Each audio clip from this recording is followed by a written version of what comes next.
di setting biar menggema Pak. Terima kasih.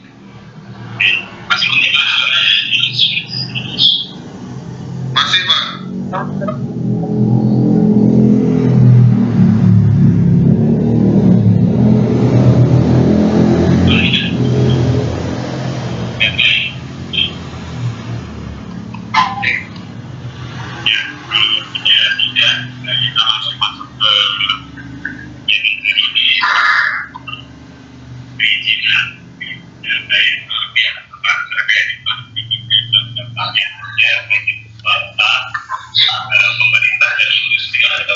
Suaranya seperti di gua Pak. Iya Pak, suaranya kecil Pak. Semua suaranya kecil. Oke, suaranya sudah terdengar? Oke, ini Mark bagus. Oke, baik. Hari ini kegiatan kita yaitu supervisi yang akan membahas terkait tentang perizinan lembaga pelatihan kerja baik swasta, pemerintah, dan industri. Ini juga akan dibahas terkait peraturan-peraturan yang harus dimiliki bagi Pak Muhammad, mohon maaf Pak Muhammad. Pak, bisa putar kameranya Pak, biar kami lihat muka Bapak, biar nak lihat telinganya Bapak.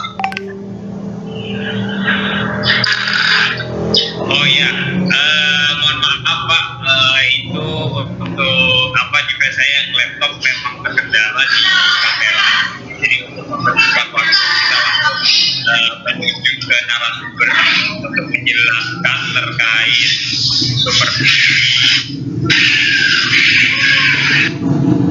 perizinan lembaga pelatihan kerja.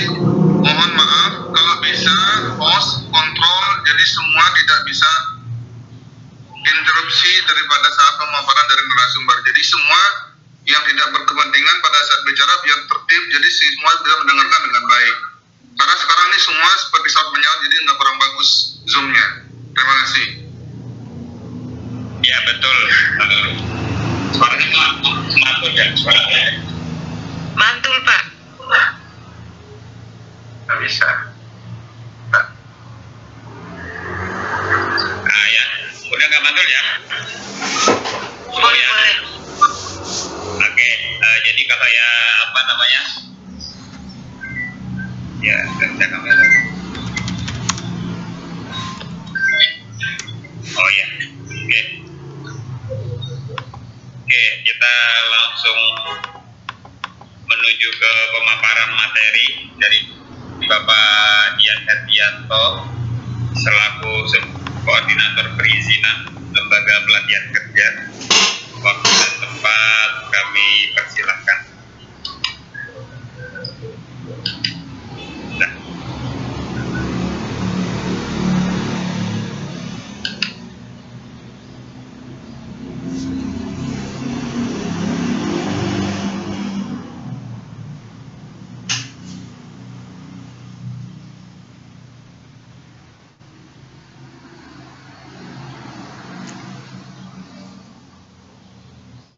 Baik, sebentar.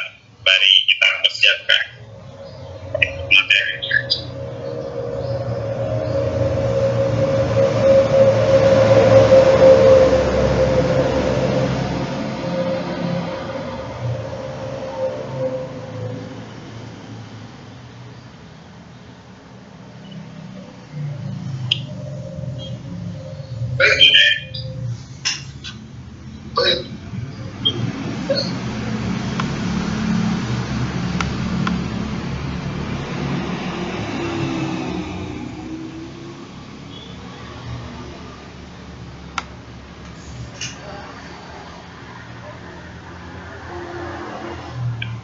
Baik, terima kasih. Assalamualaikum warahmatullahi wabarakatuh. Waalaikumsalam warahmatullahi Selamat wabarakatuh. pagi Bapak Ibu. Saya Dian Herdianto dari Kementerian Tenaga Kerja, bidang perizinan dan akreditasi kelembagaan pelatihan vokasi. Suara saya cukup Bapak Ibu terdengar? Bisa. Jelas? Cuma agak kecil Pak. Iya, kecil.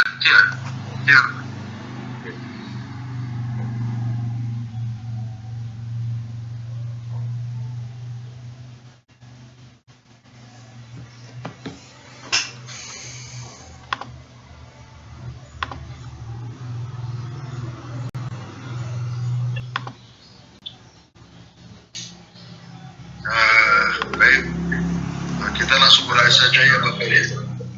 Ini mudah-mudahan teman-teman dinas kabupaten, kota, provinsi juga hadir dan teman pelaku usaha, LPK pemerintah, perusahaan industri sudah ada yang mohon.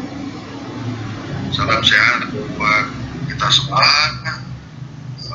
Mungkin langsung kita mulai saja terkait dengan materi perizinan berusaha berbasis resiko untuk LPK atau lembaga pelatihan kerja swasta.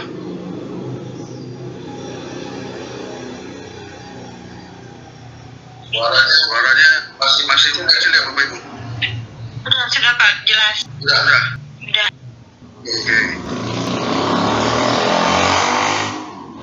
Materinya Mas udah.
Jadi yang pertama kita lanjut ya Bapak Ibu. Jadi yang pertama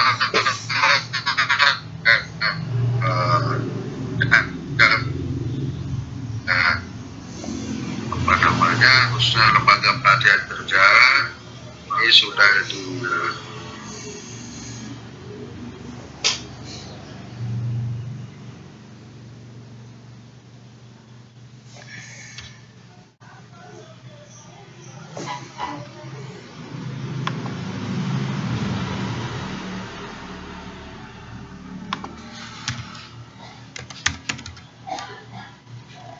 Baik, kita mulai ya Bapak Ibu terkait dengan lembaga pelatihan kerja. Jadi dasarnya kami di Undang-Undang Nomor 13 Tahun 2003 itu sudah ada narasi terkait dengan lembaga pelatihan kerja. Jadi yang kami akomodir ya untuk lembaga pelatihan kerja itu sudah ada ketetapannya. Jadi hanya pembaruan saja ya, Undang-Undang 13 tahun 2003 terkait LPK atau lembaga pelatihan kerja, dan yang terbaru ini adalah Undang-Undang Cipta Kerja ya, di sana sudah ditetapkan lembaga pelatihan kerja pemerintah, perusahaan atau industri dan lembaga swasta ya. Yang terbaru itu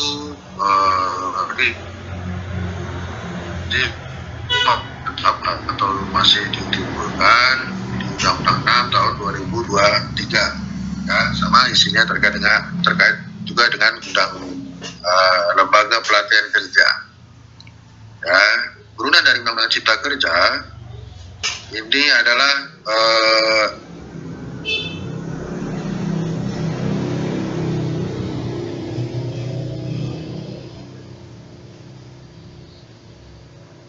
suaranya hilang Pak.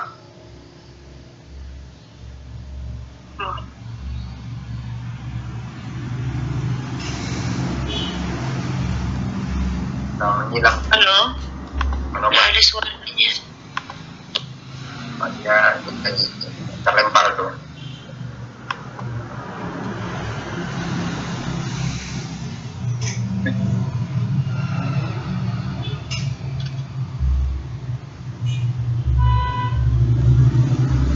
Hilang suaranya Pak.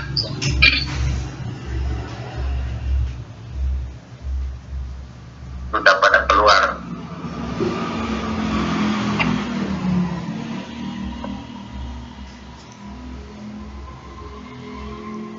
Mohon maaf Bapak Ibu, jaringannya agak bermasalah.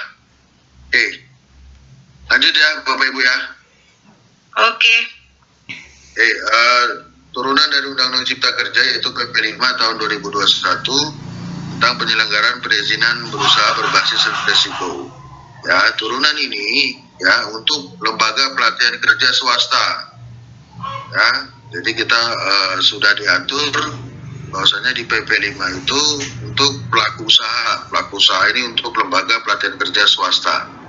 Nanti untuk pemerintah dan industri atau perusahaan di slide berikutnya ya. Jadi kita membahas dulu tentang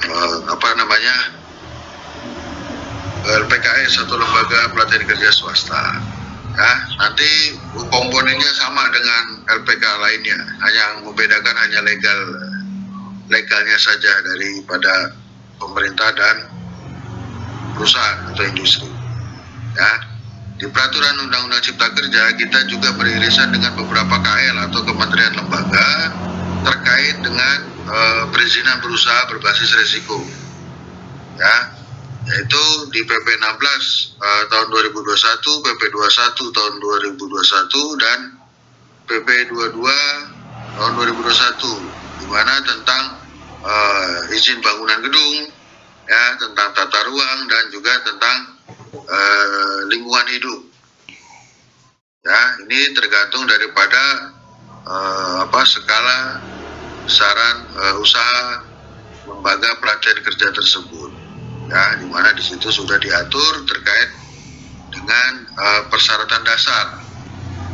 Ya, jadi kita beririsan dengan beberapa KL, beberapa regulasi juga yang sudah ditetapkan di KL tersebut atau kementerian lembaga yang mengurusi atau yang mempunyai kewenangan sesuai dengan bidangnya.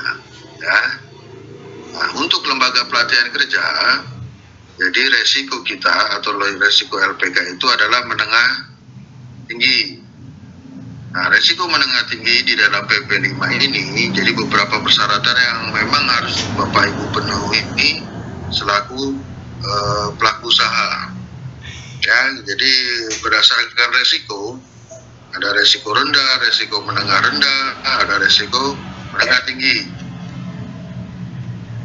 Ya, nah khusus untuk LPK sudah ditetapkan resikonya menengah tinggi. Jadi ada persyaratan, ada dua persyaratan yang khusus untuk LPK swasta yang kita bagi jadi persyaratan dasar dan persyaratan teknis. Nah, persyaratan dasar ini yang tadi ya harus punya rekom dari lingkungan hidup, dari tata ruang, ya, dan juga dari bangunan gedung. Bangunan gedung ini isinya yang kalau dulu itu IMB, sekarang PBG, ya, dan SLF. Ya, terkait dengan persyaratan dasar untuk regulasinya di PP atau peraturan pemerintah ini sudah ditetapkan. Ya, kecuali nanti ada peraturan di daerah di mana yang mengatur atau beririsan dengan terkait dengan perizinan berusaha. Ya, mungkin ada perdanya, nah itu mungkin ada beberapa poin-poin yang bisa regulasinya direvisi atau di breakdown kembali. Nah, itu terkait persyaratan dasar, bahwasanya dasar hukumnya sudah ada atau sudah ditetapkan. Oke, next slide-nya. Nah, ini kita resiko menengah tinggi. Jadi yang harus disiapkan Bapak Ibu adalah NIB dan sertifikat standar terverifikasi. Ya, poin pertama NIB. Jadi nomor induk berusaha NIB ini ya membaca aktivitas akta perusahaan tersebut. Aktivitasnya apa saja? Ya. Contoh ada aktivitas perdagangan, aktivitas terkait dengan proses produksi. Ada aktivitas terhadap misalkan perdagangan eceran. Terus ada juga aktivitas lembaga pelatihan kerja. Ya, jadi isinya NIB itu membaca aktivitas di dalam aktenya si pelaku usaha. Ya. Nah, nanti yang siapa saja yang melakukan verifikasi atau melakukan validasi untuk dokumen sesuai dengan kewenangannya masing-masing Bapak Ibu. Jadi di sektor ketenagakerjaan itu ada beberapa sektor, cuman kita upload ke lembaga pelatihan kerja. Jadi aktivitas LPK itu apa saja. Dengan kode KBLI kalau di LPK itu 78421 sampai dengan 27 dan 78429. Nah ini kode KBLI yang bisa kita akomodir, ya nanti tergantung daripada sektornya, bidangnya yang mau akan diselenggarakan. Ya. Di tambahannya adalah sertifikat standar terverifikasi. Ini melakukan pemenuhan syarat di sistem OSS. Ya, jadi nanti ada teman-teman yang melakukan verifikasi persyaratan dasar. Kalau di PMDN itu yang melakukan verifikasi teman-teman dinas kabupaten kota, ya. Nanti yang melakukan validasi itu teman-teman DPM PTSB untuk PMDN, ya. Untuk PMA yang melakukan verifikasi adalah kementerian, ya, Kementerian Tenaga Kerjaan khusus dengan LPK. Kebetulan saya sendiri yang melakukan verifikasi. Nah, nanti dilakukan validasi oleh direktur dan dari Kemenaker. Ya, jadi kita membuat report laporan terkait dengan lembaga pelatihan kerja untuk izinnya. Ya, nanti tanda tangannya atas nama Kementerian Tenaga Kerja dan Kementerian Investasi dan BKPM. Oke, alurnya seperti ini Bapak Ibu. Jadi pelaku usaha melakukan permohonan terhadap OSS, ya, nanti lakukan pemenuhan syarat atau mengupload dokumen, ya lewat upload dokumen. Nanti yang melakukan verifikasi teman-teman dinas, ya. Nah teman-teman dinas ini melakukan verifikasi, contohnya dalam ini yang diminta adalah penanggung jawab. Penanggung jawabnya itu dimintakan KTP, paspor, dan CV-nya. Ada nggak kesesuaian? Jadi yang diminta itu sesuai dengan apa yang diupload itu sesuai dengan apa yang diminta. Kalau memang valid, nanti tinggal teman-teman dinas kabupaten kota melakukan disetujui. Ya. Kalau misalkan ada kekurangan dari komponen 3 itu, misalkan hanya ada CV dan paspor, KTP-nya tidak diupload, itu bisa diklik sebelah kanan itu kurang lengkap atau diperbaiki. Ya, ternyata ada lagi yang diminta paspor, terus KTP, terus CV, terus yang diupload adalah dokumen lain, misalkan sertifikat instruktur. Nah itu diklik sebelah kanan itu ditolak, bahwasanya tidak sesuai dengan apa yang diminta oleh sistem.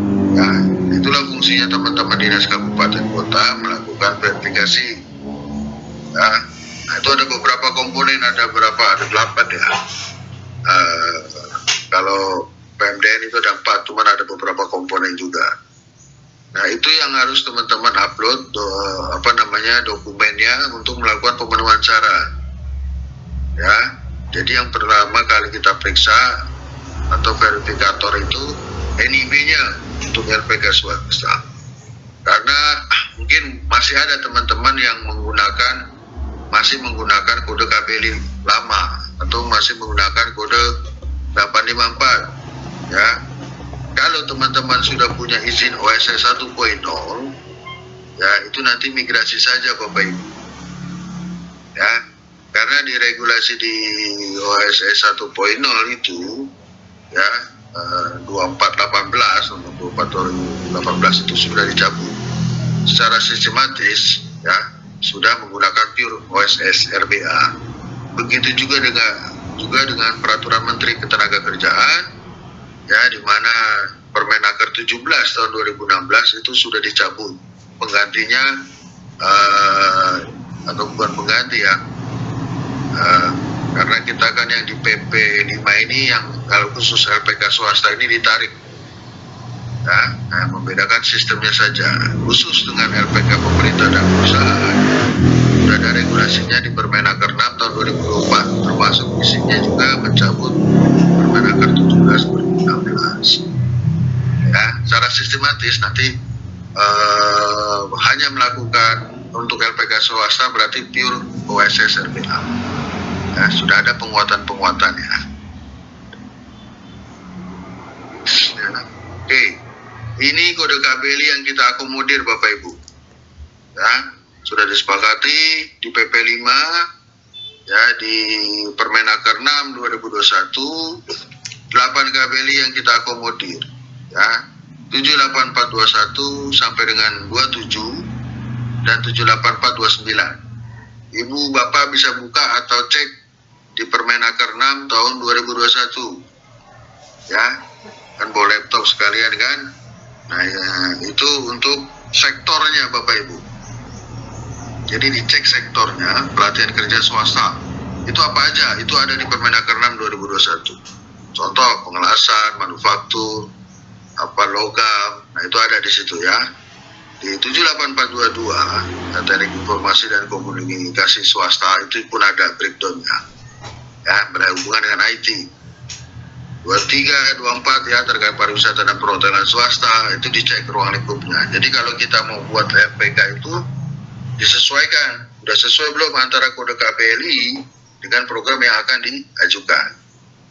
Ya, jangan sampai nanti programnya teknik, kode KBLI-nya 78426 malah lari-lari misalkan. Nah, itu juga bisa untuk dilakukan perbaikan. Makanya teman-teman yang melakukan verifikasi ini harus sesuai.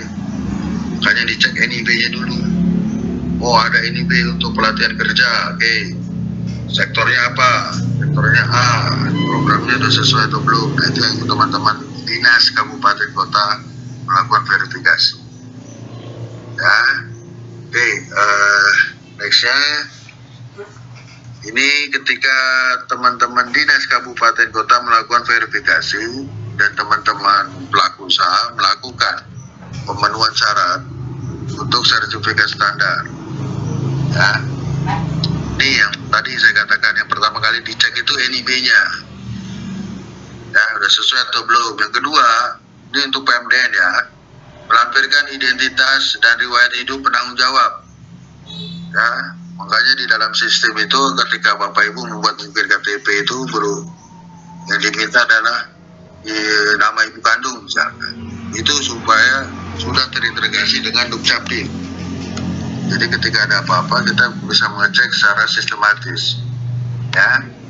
Poin C, melampirkan tanda bukti kepemilikan atau sewa atas sarprasnya. Jadi buktikan kalau memang teman-teman pelaku usaha punya milik sendiri.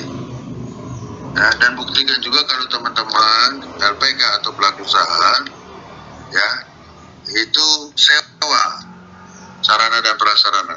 Boleh ya, cuma ada ketentuan berbatas waktu.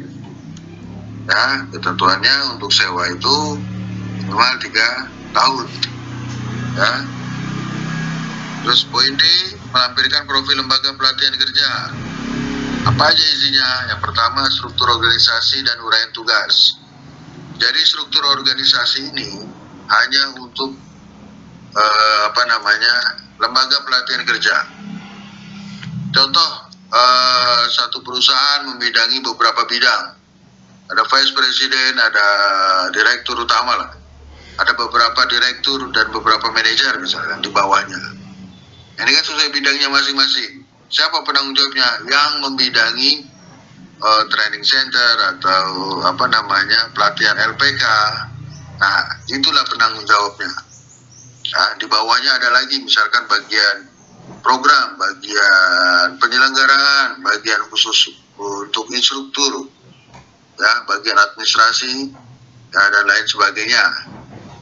Nah, itu yang Bapak Ibu upload dokumennya. Kedua, daftar riwayat hidup instruktur bersertifikat kompetensi dan tenaga pelatihan. Jadi instruktur ini terdaftar dan punya riwayat hidup.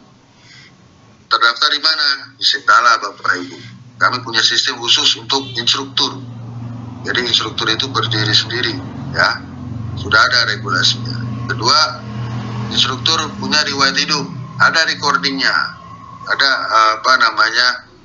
catatan dia sebagai pelaksana atau sebagai instruktur. Apa itu?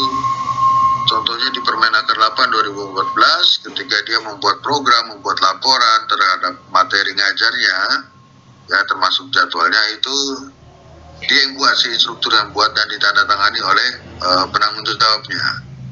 Itu salah satu recording atau riwayat hidup si instruktur. Selanjutnya bersertifikat kompetensi. Instruktur ini mempunyai dua sertifikat atau dua sertifikasi yang sudah diuji. Pertama untuk metodologi minimal level 3. Ya, kalau hanya untuk syarat ngajar cukup metodologi level 3 berdasarkan Kepdirjen 1645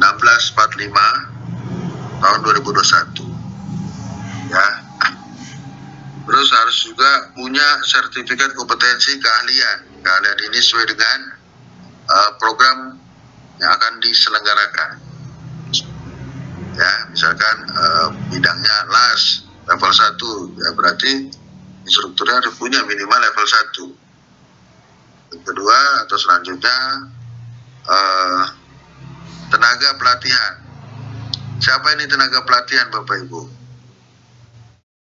Ya, di dalam struktur organisasi selain instruktur, jadi penanggung jawab, ya, bagian administrasi, security, terus resepsionis, itu termasuk tenaga pelatihan. Ya, boleh nggak misalkan nggak punya sertifikasinya, sertifikasi sesuai dengan bidangnya, ya sudah ada ketetapannya, ya bahwasanya penanggung jawab tenaga pelatihan juga punya sertifikasi uji kompetensinya. Contoh bagian keuangan itu sudah ada. Kalau security kan pasti ada ya. Itu salah satunya tenaga pelatihan mempunyai sertifikat kompetensi. Yang ketiga, program kerja untuk pelatihan kerja dan rencana pembiayaan selama 3 tahun. Jadi program kerjanya nanti dibuatkan timeline-nya Bapak Ibu.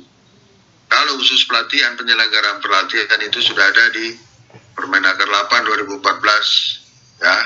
Walaupun sedang ada revisi, tapi selama belum ada perubahan masih Permenaker 8 2014 yang kita gunakan.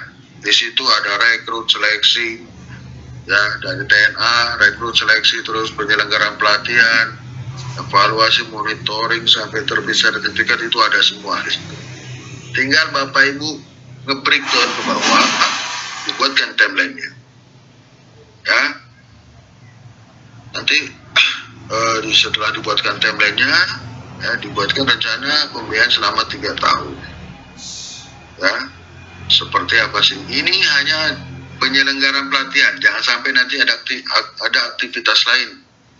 Contohnya ada aktivitas kayak teman-teman misalkan masih ada yang menjawab, Pak, saya sudah melakukan UNKU atau untuk menunjang kegiatan usaha, sudah ESO atau sudah untuk penempatan kerja. Saya tidak minta itu dan peraturannya tidak minta itu. Peraturan hanya meminta, ya, program kerja untuk pelatihan kerja. Programnya apa, dibuatkan timeline-nya, ya. Hanya penyelenggaraan pelatihan saja. Ini itu. Terus program pelatihan kerja berbasis kompetensi. Ya, program pelatihan kerja berbasis kompetensi yang akan diselenggarakan. Jadi programnya ini sudah publish belum di Kemnaker? Nanti dicek sama teman-teman dinas kabupaten kota. Ya, jadi ketika contoh Bapak Ibu menggunakan yang belum ada di SKK ini, ya, Pak, saya ternyata sudah melakukan pengembangan program. Oke, intinya apa? Nah, sudah dibatas belum? Nah, nanti tinggal Bapak melakukan penyusunan program atau menggunakan standar kompetensi khusus, ya, mengusulkan ke Stankom Proklat supaya terregister standar kompetensinya, ya. Kalau sudah publish silakan dipakai selama Bapak Ibu menggunakan bahasanya sesuai dengan aturan. Bapak Ibu itu selaku lembaga pelatihan kerja boleh dipakai. Tapi kalau bukan LPK nanti izin dulu ke Kemnaker ya. Kelima, kapasitas pelatihan per tahun. Kapasitas pelatihan per tahun ini kekuatan Bapak Ibu lembaga pelatihan kerjanya. Jadi contoh, Bapak Ibu mempunyai program penyelenggaraan bidang IT, JP-nya itu 260 ya. Bapak Ibu sudah hitung itu timeline-nya dari rekrut, seleksi ya, terus penyelenggaraan, evaluasi, monitoring itu 2 bulan. 2 bulan berarti kan kalau setahun 6 batch ya. Tinggal hitung kapasitasnya. Kapasitasnya Bapak Ibu satu kelas, satu roomnya berapa? 20 peserta. Ya, kalau 20 berarti tinggal kali 6. Nanti totalnya 120. Itu kalau satu kelas. Kapasitas maksimum Bapak Ibu adalah 120 peserta. Pak, saya punya 5 kelas, berarti tinggal kali 5. Tinggal komponen yang lain menyesuaikan. Strukturnya harus disiapkan, ininya harus disiapkan. Tinggal kali 5 kalau memang Bapak Ibu punya 5 kelas. Ya. Poin yang ke-6, daftar sarana prasarana pelatihan sesuai dengan program pelatihan yang akan diselenggarakan. Daftar sarpras ini ya komponennya apa saja. Contoh prasarana itu perhatikan ada alatnya ya. Terus juga ada untuk K3-nya juga ya. Terus juga ada perkakasnya. Nah, itu tinggal disiapkan Bapak Ibu. Ya. Di breakdown lah. Oh, ini sarananya, oh ini prasarananya. Komponennya apa saja. Ya, itu di breakdown. Oke, itu yang harus Bapak Ibu upload dokumennya sebagai pelaku usaha lembaga pelatihan kerja, dan juga untuk teman-teman dinas ketika teman-teman RPK mengupload dokumen ya, teman-teman dinas melakukan verifikasi dokumen ya, ketika sudah ada kesesuaian secara dokumen ya, untuk memastikannya keasliannya, teman-teman dinas kabupaten kota melakukan pengecekan ke lapangan. Nanti dibuatkan berita acara bahwasanya secara dokumen dan lapangan sudah valid. Ya, kalau belum, tinggal dituliskan kekurangannya apa. Itu teman-teman dinas kabupaten kota ketika melakukan verifikasi teknis. Ya, oke, next slide-nya. Nah, ini untuk LPK pemerintah dan perusahaan non WSS ya. Ini berupa tanda daftar oleh Dinas Tenaga Kerja Kabupaten Kota sesuai dengan Peraturan Menteri Ketenagakerjaan Nomor 6 Tahun 2024, maaf. Jadi untuk swasta itu di 621, untuk pemerintah dan perusahaan di 624, simpelnya seperti itu ya. Nah, ini sudah ada ketetapannya bahwasanya nanti teman-teman LPK pemerintah ya atau LPK perusahaan itu harus mempunyai akun siap kerja ya. Jadi punya akun siap kerja, nanti membuat akun untuk kelembagaannya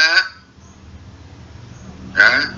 Yang membedakan swasta, pemerintah dan industri itu ya, itu legalitasnya Bapak Ibu. Secara sistematis ya, itu sama semua komponennya, yang membedakan hanya legal dan penanggung jawab. Jadi kalau di peraturan menteri di Permenaker 6 2024, contoh yang diminta itu legalnya itu dari mana? Nah, kok bisa ditetapkan dari ini punya pemerintah pusat, ini punya pemerintah daerah ya, adanya SOTK. Jadi kalau di kami itu, di UPTP kami itu, SOTK kami tahun 2020, nomor 20 tahun 2024. Nah, ditetapkan oleh Menteri langsung. Penanggung jawabnya diangkat oleh pimpinan tertinggi, yaitu Menteri. Jadi penanggung jawabnya itu berupa SK, surat keputusan sebagai Kepala Lembaga Pelatihan Kerja misalkan Bekasi itu yang membedakan legalnya. Komponen yang lain terhadap pemenuhan syarat itu sama semua.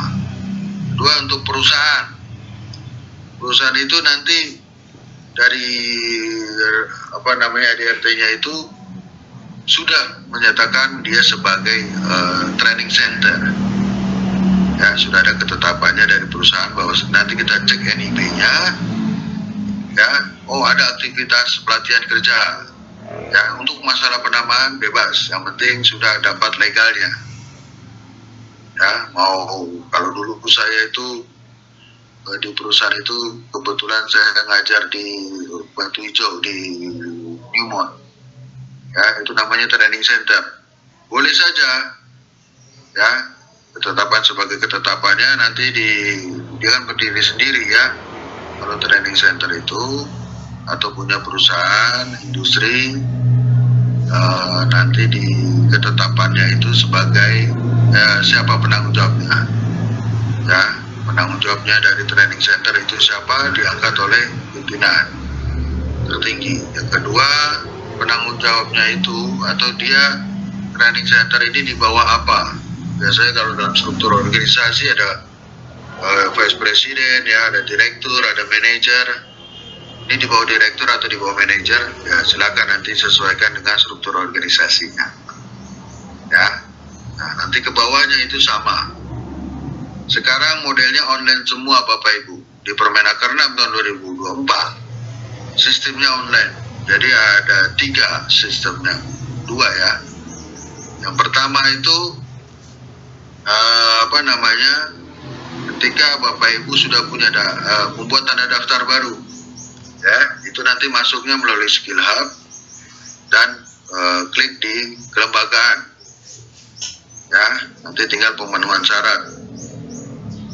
Kedua, ini untuk masuk siap akunnya, ya.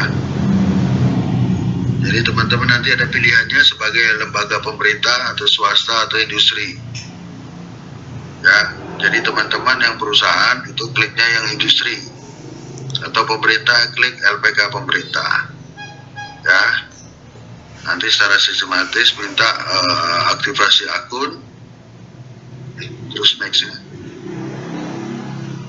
Ya, kalau sekarang itu Bapak Ibu mengupload dokumen, lakukan pemenuhan syarat.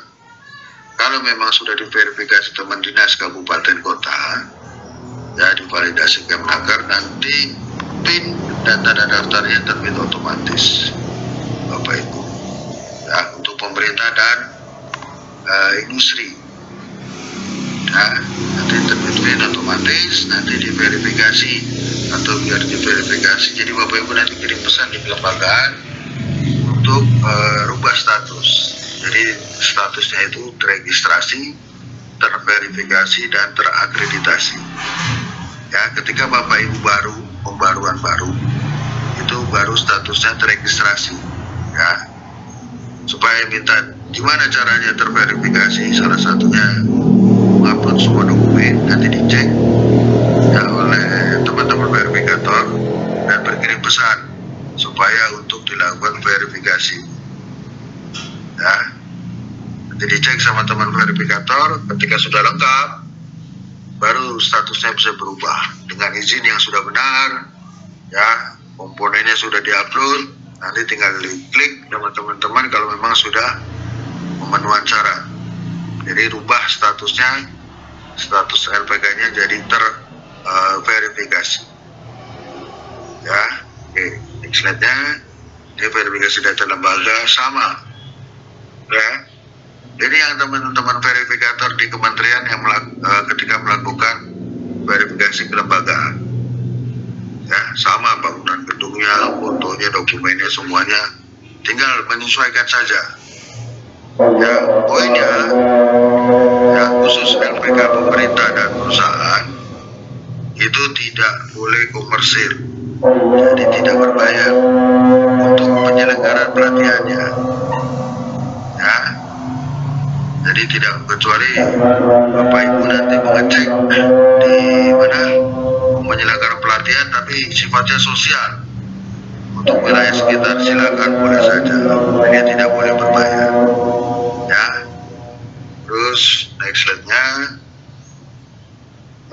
perusahaan sama, dan ketika LPK sudah punya atau sudah terverifikasi, LPK itu sudah terpublish Bapak Ibu, dan bisa melaksanakan atau buka pelatihan ya lewat situs kita di kelembagaan.kemnaker.go.id.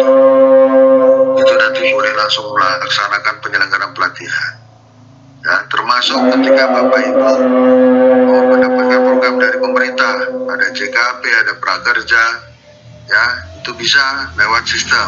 Ketika Bapak Ibu mau diakreditasi pun status di kelembaganya harus terverifikasi, izinnya juga termasuk sudah menggunakan OSS RBA untuk swasta ya. Kalau pemerintah dan industri cukup menggunakan tanda daftar LPK ya.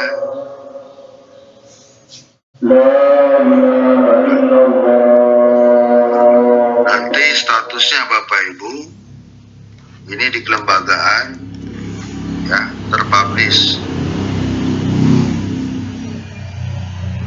ya.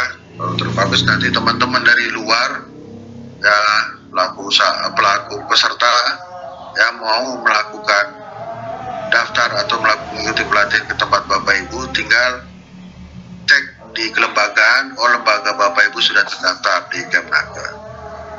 Mungkin itu dari kami, dari saya sebagai narasumber. Terima kasih. Assalamualaikum warahmatullahi wabarakatuh. Waalaikumsalam. Dan ke Pak Linda. Ya, baik. Begitu ya pemaparan terkait perizinan kepada yang kerja, baik itu swasta, sipil. Saya sudah masuk ya. Ya. Oke, Bapak Ibu, itu tadi ya pemaparan yang sudah sama-sama kita dengarkan terkait bagi lembaga pelatihan kerja.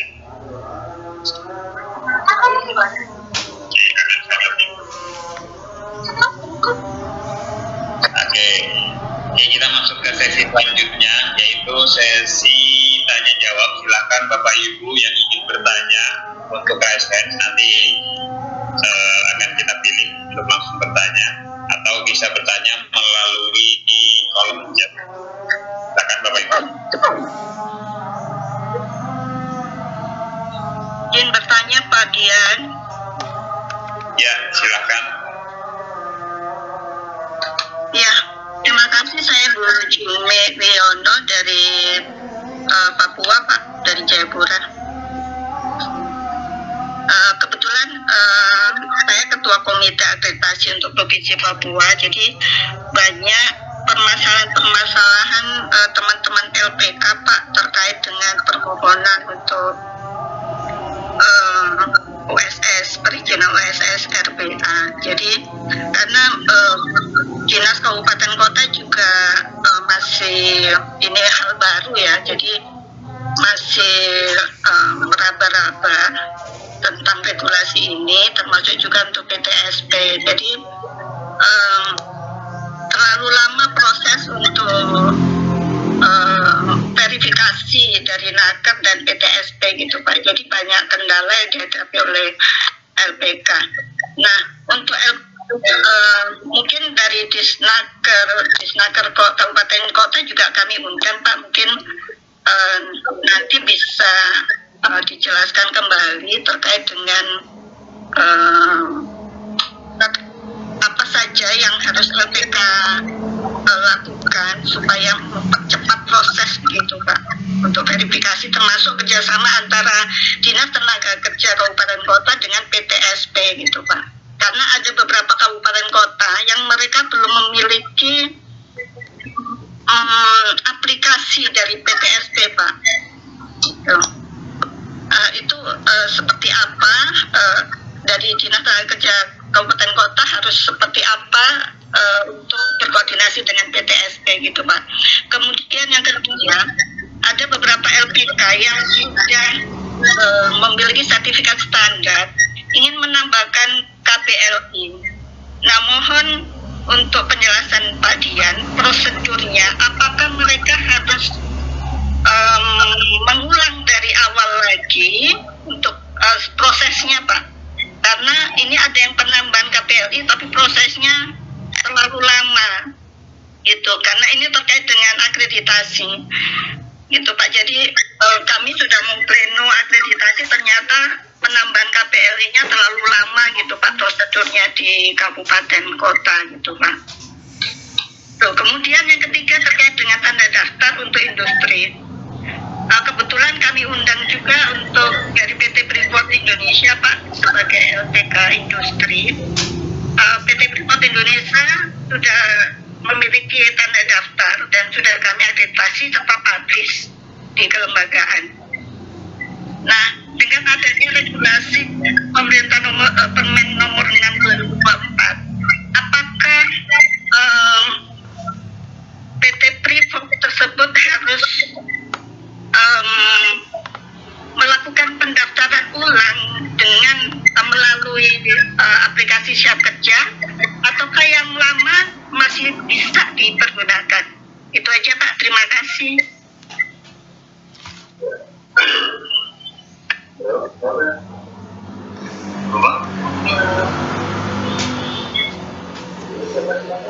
Ada 3 Pak pertanyaannya.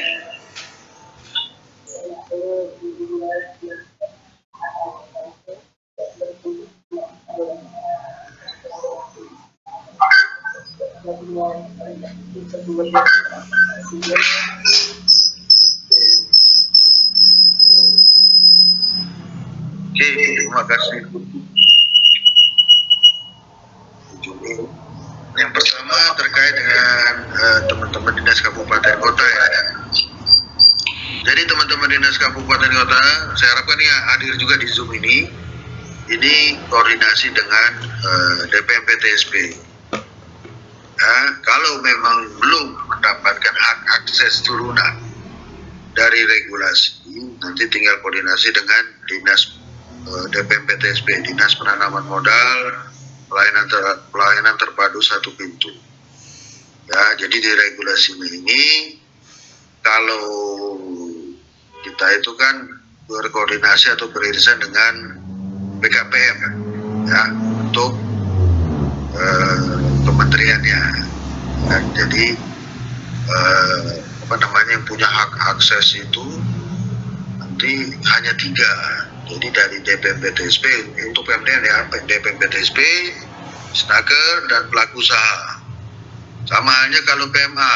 Kalau PMA itu Kementerian BKPM, Kemnaker, dan si pelaku usaha. Itu hak akses turunan.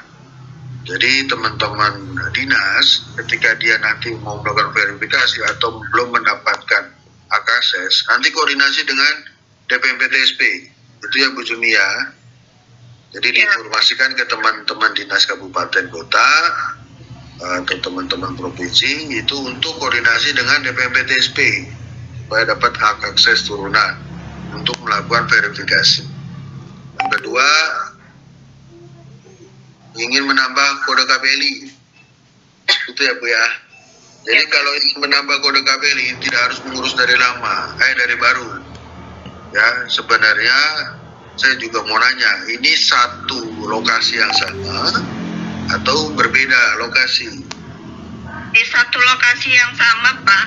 Karena pada saat pendaftaran awal, KPLI-nya hanya 1, kemudian menambah program, otomatis dengan program yang berbeda di kode KPLI, otomatis mereka harus menambah KPLI sesuai dengan program pelatihannya. Oke, jadi gini Bu, kalau menambah itu masuknya di perubahan data, ya, perubahan data dalam sistem USS itu apa aja yang dirubah? Ternyata Ibu melakukan penambahan kode KPLI, ya, jadi secara sistematis berarti kan dia menambah bangunan gedung atau tidak? Ya, otomatis itu nanti terintegrasi dengan bagian tata ruang. Gedungnya nambah lagi atau tidak? Nah itu juga kita perlu cek. Kalau persyaratan teknisnya nanti kan teman-teman yang dinas kabupaten kota melakukan verifikator itu per kode KBLI, ya. Nah, itu yang teman-teman dinas cek juga. Jadi dimasuk ke dalam sistem itu per KBLI nantinya. Itu ya Bu ya. Artinya kalau dia menambah KBLI, artinya kalau LPK menambah KBLI berarti harus dilakukan verifikasi dokumen dan verifikasi teknis kembali dari Naker ya Pak ya? Ya. Karena kita mengecek itu bagian dari tata ruangnya. Dari kalau IEP kan sama, kalau dia tidak berubah bangunan gedung. Ya, terus SPPL itu dari lingkungan itu, surat pernyataan dari lingkungan itu putih cukup.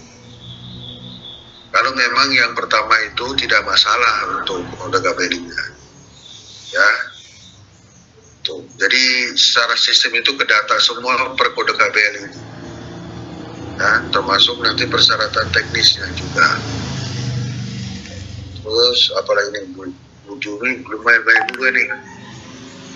Untuk Freeport kemarin sudah punya tanda daftar, ya. Sekarang dengan adanya regulasi yang baru gimana? Di dalam regulasi itu jadi ada tanda daftar untuk yang baru, pembaruan tanda daftar bagi teman-teman LPK yang sudah punya sebelumnya. Sudah cuma itu aja.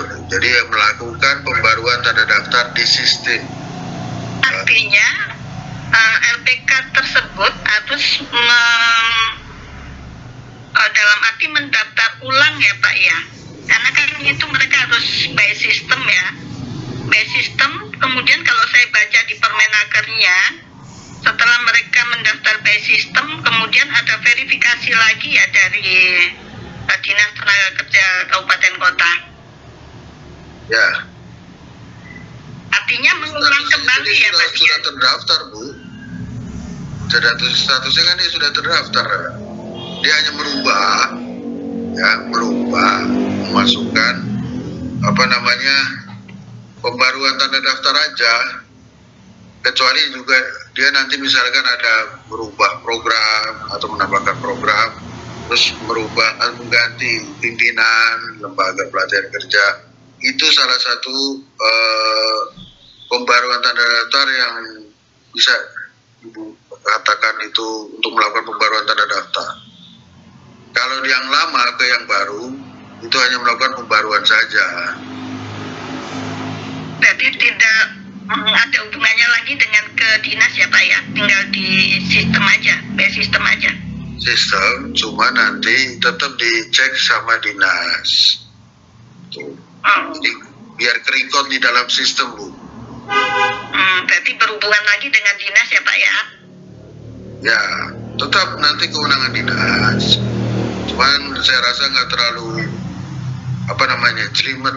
Kalau sudah punya yang lama, hanya melakukan pembaruan tanda daftar aja. Kan recording sebelumnya sudah ada. Ya. Baik Pak Dian, terima kasih penjelasannya.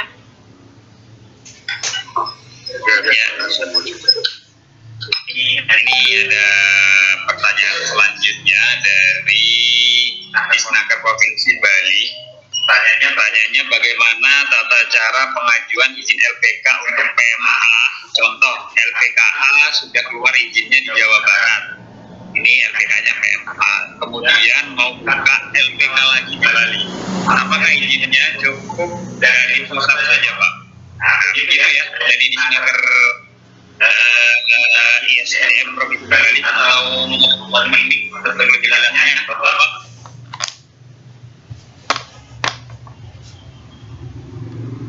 Bagaimana Pak? Baik aja. Buat cabang ya Bapak. Teman-teman dinas, ini teman dinas mana? Provinsi Bali. Dia sudah punya di Bandung, terus mau buka di Bali, dia karena lokasi yang berbeda. dia nanti mengupload dokumen lagi untuk izin yang di Bali. Saya tahu ini LPK-nya nih. Kemarin nggak ngaku sama saya, cuma kerjasama. Cuman saya belum cek dokumen, saya belum turun ke lapangan, ya Pak. Nanti kalau udah kita cek, nanti ada kalau memang menyalahi prosedur, ada beberapa sanksi yang harus kita berikan. Cuman ini berbeda dengan versi dinas dengan versinya lembaga pelatihan kerja. Saya harapkan terkoordinasi Pak, karena nanti takutnya turun itu nanti pengawas langsung dan dari kepolisian yang langsung. Pak yang ini yang sudah ramai itu kan di daerah timur, daerah Jawa Timur, daerah Bali, daerah Lombok itu teman-teman sudah dari pengawas kepolisian sudah pada turun semua. Ya, intinya kalau dia buka yang baru, dia punya izin yang baru. Itu ya Pak ya.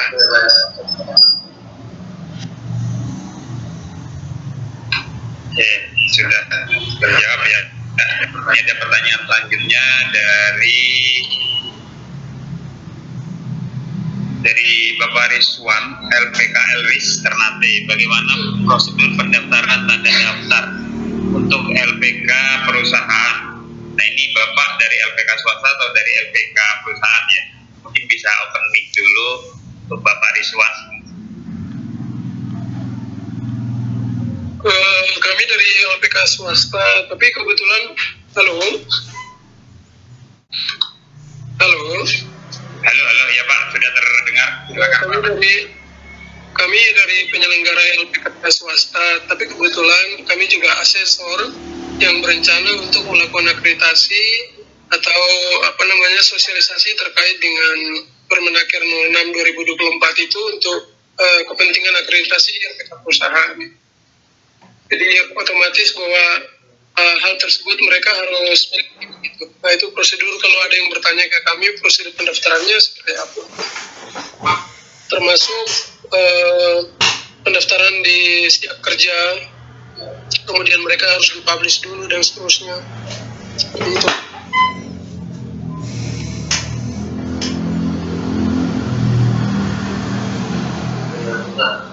LPK swasta ya Pak ya? Swasta kan ya? Ya kami LPK swasta, tapi kebetulan asesor yang berencana di kebetulan KHLPK berencana untuk melakukan akreditasi di perusahaan gitu. Sehingga kami tanyakan prosedur pendaftaran untuk LPK perusahaan itu untuk tanda daftarnya seperti apa?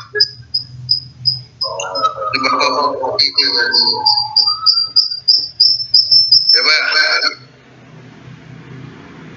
Bapak mewakili kalau LPK perusahaan itu seperti apa cara daftarnya gitu, ya Pak ya? Iya betul. Ya Gini, tanda Pak. daftarnya. Jadi teman-teman itu kan harus mempunyai akun di Siap Kerja semua, ya Pak.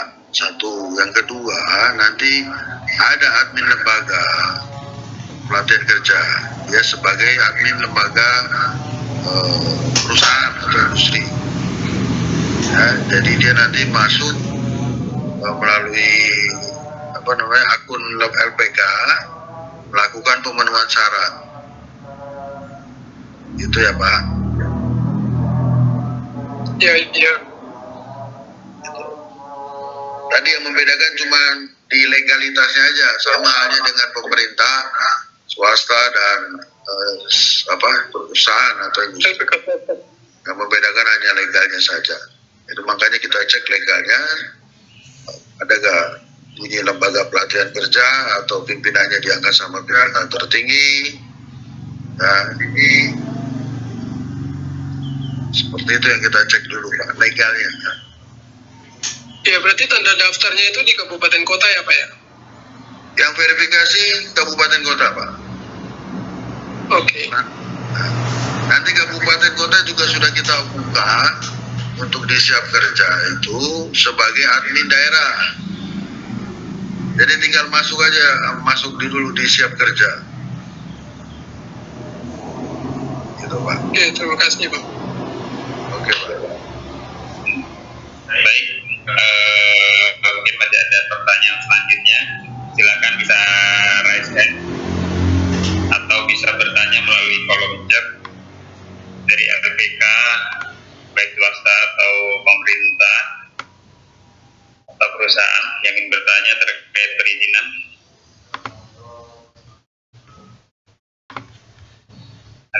Sen.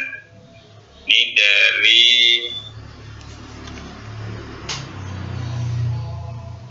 lembaga pemasyarakatan mau membentuk LPK. Ini dari sebentar ya. Iya, dari PLK Pak Woto ya. Bertanya lembaga pemasyarakatan mau membuka LPK. Nah ini Bapak PLK Pak Woto mungkin bisa open mic untuk dijelaskan lebih lanjut. Baik, Assalamualaikum warahmatullahi wabarakatuh. Waalaikumsalam warahmatullahi wabarakatuh. Suara saya terdengar ya Pak? Ya, sudah terdengar. Izin Pak, beberapa waktu lalu kami dari Disnaker Transport Pohuwato itu menerima kunjungan dari lembaga pemasyarakatan LPK ini ya, lapas lah itu Pak. Nah, bapak-bapak yang dari lapas itu ingin membuka LPK. Yang saya membaca intinya adalah mereka ingin mengajar sendiri narapidana yang ada di situ gitu. Yang sebelumnya itu dihandle oleh BLK. Nah, saya agak bingung ketika dari lapas menyerahkan struktur organisasinya. Nah, yang di mana struktur organisasinya bapak yang ada di situ adalah AN dan dia sudah ada tupoksinya. Namun dia bikin struktur organisasi lagi. Kemudian kalau saya baca dari aturan yang ada itu kan harus ke OSS ya Pak ya. Nah, itu gimana ya Pak? Sementara jadi izinnya keluar tapi dia OSS. Sementara kami harus memverifikasi instrukturnya siapa, apakah pinjaman, apakah bagaimana, ya bingung kami gitu Pak. Kira-kira nangkep ya Pak pertanyaan saya?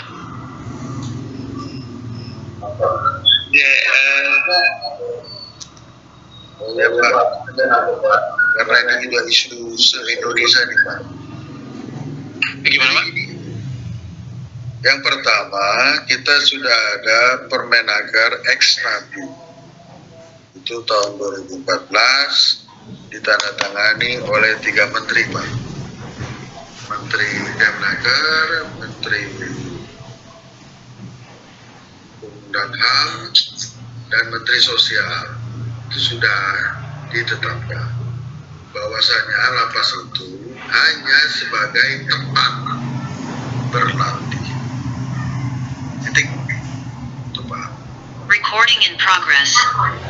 Jadi ketika ini isunya udah 2 tahun yang lalu bahkan. Betul Pak. Ya toh, kebetulan teman-teman lapas itu ketemunya saya dan tim. Oh ini ya, di kami itu mau melakukan pemenuhan syarat. Satu, yang kedua saya minta dulu legalnya. Iya betul. Karena antar kementerian kan Pak, ini teman-teman dinas ini selama belum ada informasi ya dari kementerian yang sesuai atau yang terintegrasi, itu jangan melakukan apapun Pak di luar kewenangannya. Oh itu ya Pak. Baik. Ya, karena ini kalau LPK ini mohon maaf Pak, kalau di pemerintah itu lumbung untuk nyari di duit lah, Betul. anggaran. Itu. Nah, bukannya kita tidak mau support, tidak mau membantu, bukan. Tapi ada regulasi yang mengatur terkait juga dengan pelaksanaan. Apalagi pemerintah Pak. Kalau kita itu keluar uang Rp1.000 itu harus ada laporan ya kan? Iya. Itu harus punya dasar hukumnya. Nah ini yang kita sama-sama menjaga, teman dinas kabupaten kota, ya teman-teman KL itu kalau di kami di KL itu ada 20 kementerian lembaga yang kita akan akomodir terkait pelatihan kerja Pak. Iya. Ya sudah ada sekitar mungkin ada 12 KL termasuk Marves, termasuk Mentan, ya, kepolisian, itu koordinasi dengan kita intent, Pak. Iya. Dan kalau lapas ini, ya di Jenpas ini koordinasinya dengan dinas, itu yang salah. Iya, betul, Pak. Itu, ya itulah kalau misalkan mohon maaf, pintar tidak pada tempatnya seperti itu mungkin ya Pak. Mohon maaf bahasa saya kurang.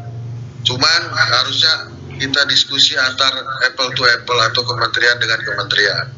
Betul. Ya, itu ada punya aturan main sendiri.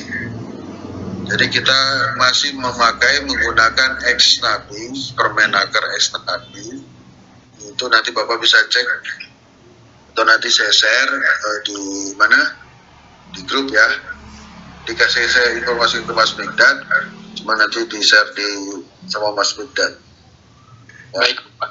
Jadi poinnya untuk tanda daftar lapas itu belum bisa, ya Pak? Iya. Belum bisa.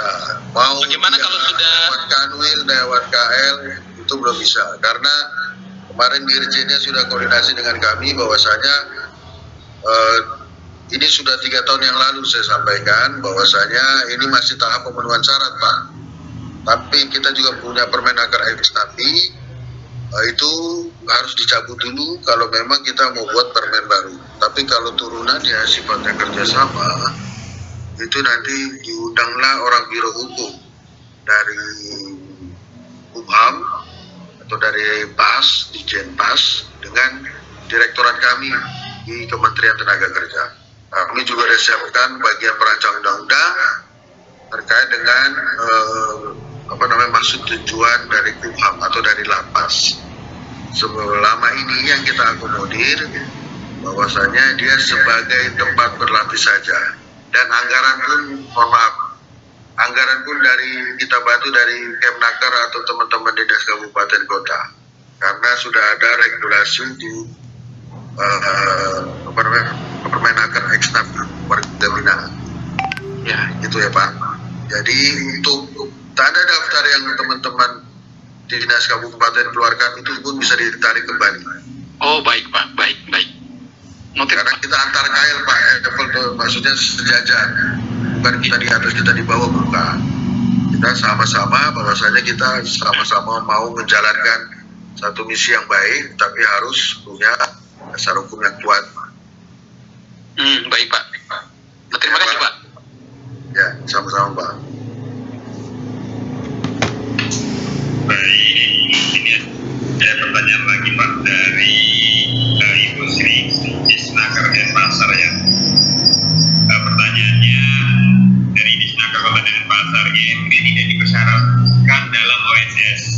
Namun sesuai arahan Kadis PTSP, IMB wajib dimiliki oleh LPKS.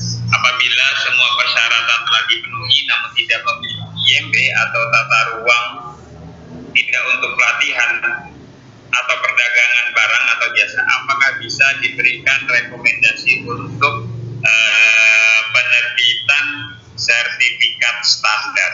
Nah itu Pak pertanyaannya. Dari Ibu Sri, mungkin Ibu Sri ingin menyampaikan langsung lebih detailnya.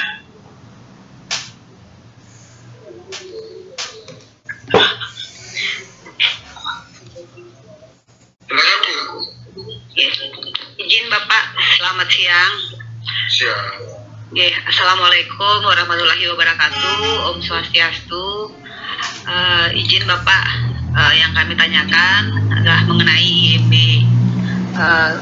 Sesuai arahan dari Kadis PTSP bahwa IMB adalah tidak dipersyaratkan dalam OSS, tetapi wajib dimiliki oleh LPKS. Karena nanti pada saat pengawasan LPKS akan diminta IMB. Nah, yang kami temui pada saat verifikasi adalah ada beberapa LPKS tidak memiliki IMB ataupun lokasi pelatihan berada di permukiman. Nah, itu yang ditanyakan, apakah bisa diberikan rekomendasi untuk penerbitan sertifikat standar, sedangkan semua persyaratan yang lainnya telah dipenuhi.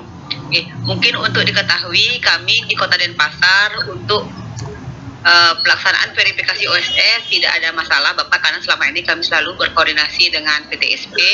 Kemudian pada saat verifikasi ke LPKS kami melibatkan dari Disnaker provinsi, kemudian ada unsur PTSP dan unsur dari Hilsi Kota Denpasar yang kami libatkan untuk verifikasi lembaga pelatihan. Jadi untuk pelaksanaan verifikasi dan benar-benar sertifikat standar tidak ada masalah Pak.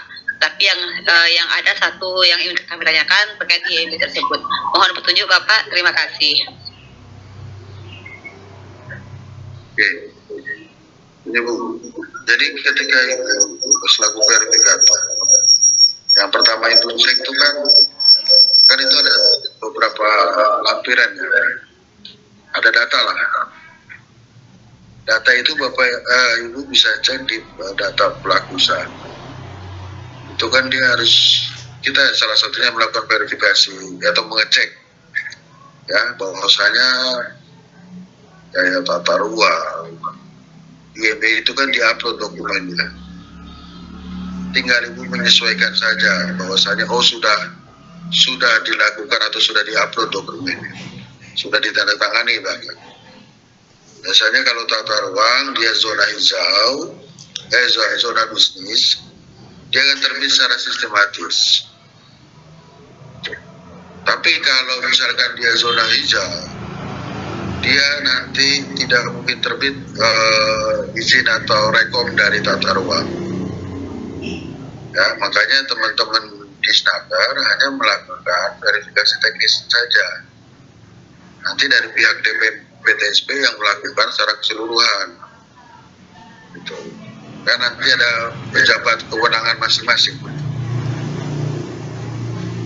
Kalau IMB itu sebenarnya secara sistematis itu disyaratkan kecuali ada SLF dan juga kebijakan Perda, peraturan di daerah. Nah, contoh di peraturan di daerah itu misalkan di dalam SLF ya, bangunan di atas 3 lantai, di bawah 3 lantai tidak perlu menggunakan SLF. Jadi tidak dipersyaratkan untuk bangunan yang di bawah 3 lantai. Hanya IMB saja yang di-upload dokumen. Ya, makanya kita kan dari kementerian itu secara teknis saja yang kita benar-benar verifikasi. Karena di persyaratan dasar, ya, karena tarikannya PP kita masih bisa paham. Tapi apabila ada peraturan di daerah yang mungkin kita belum tahu, nah itu nanti kewenangannya pemerintah di daerah. Itu Bu.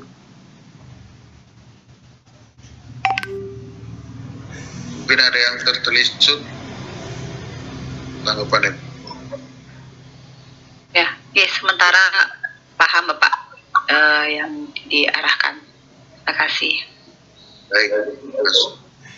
Oke, baik. Ini ada pertanyaan Pak dari LPK World Training Center dari Bunita ingin bertanya, jika LPK yang sudah bernaung dalam yayasan di mana nama yayasan tersebut berbeda, di mana nama LPK berbeda dengan nama yayasan, gitu ya, dari LPK World Training Center. Mau langsung dijelaskan sendiri boleh Pak nih?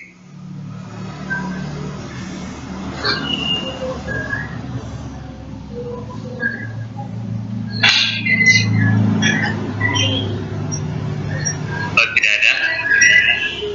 Ini Pak mau bertanya bagaimana kalau LPK-nya beda dengan nama yayasan. Ini izinnya gitu ya, terkait izinnya.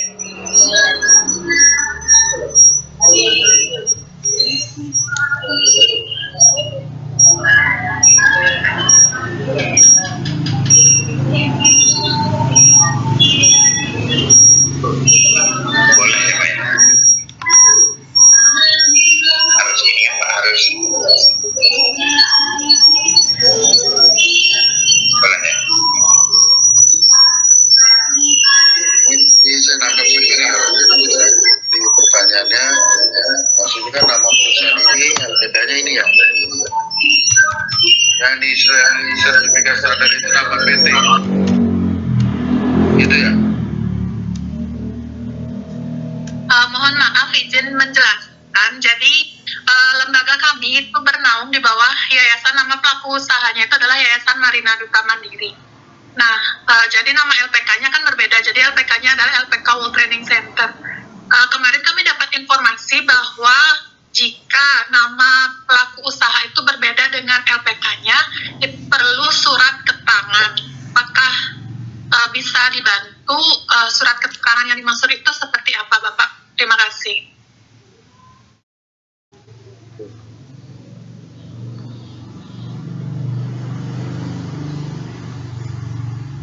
Sebentar ya, ada sedikit pengumuman dulu.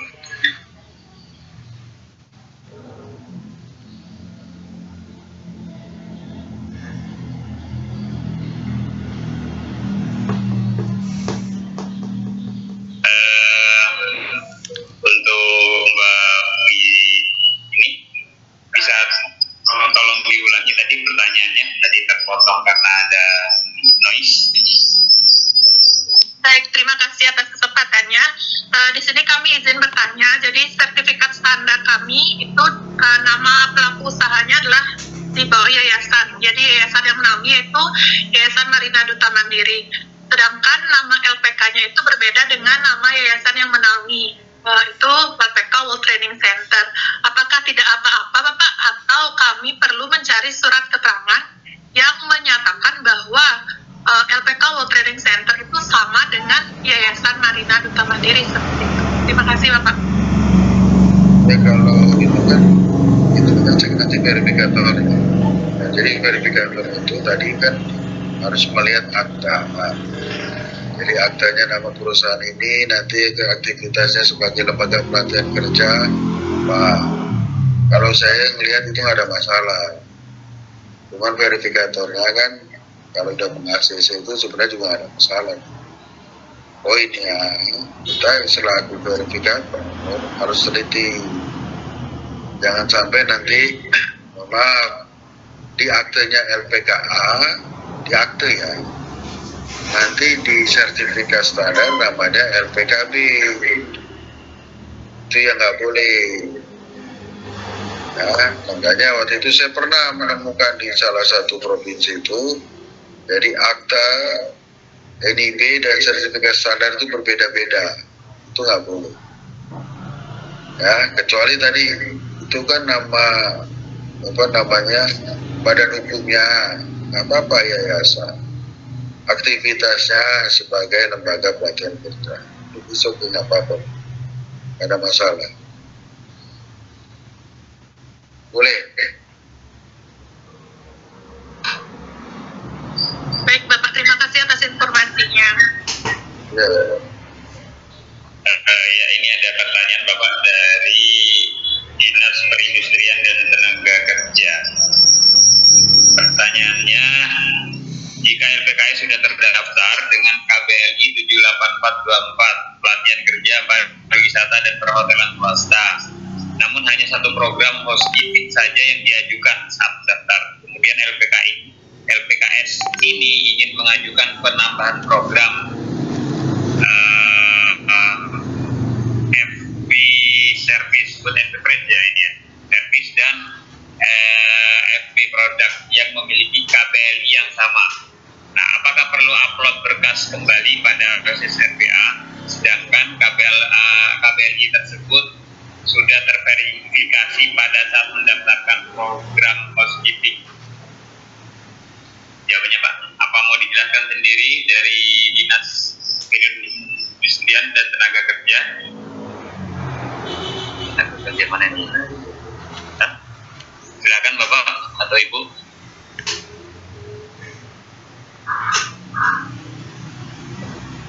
Dari Dinas Perindustrian dan Tenaga Kerja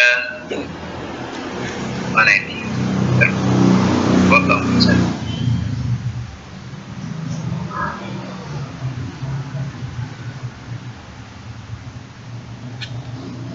Ya, apa masih Kabupaten Badung. Hah? Arya sudah live?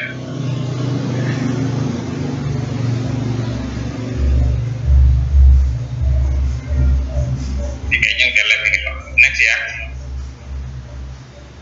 Selanjutnya ada pertanyaan dari LPK PAB Ambon.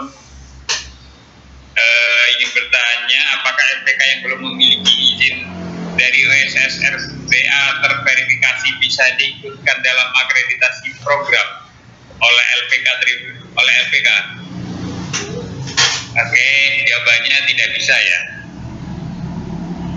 Oke.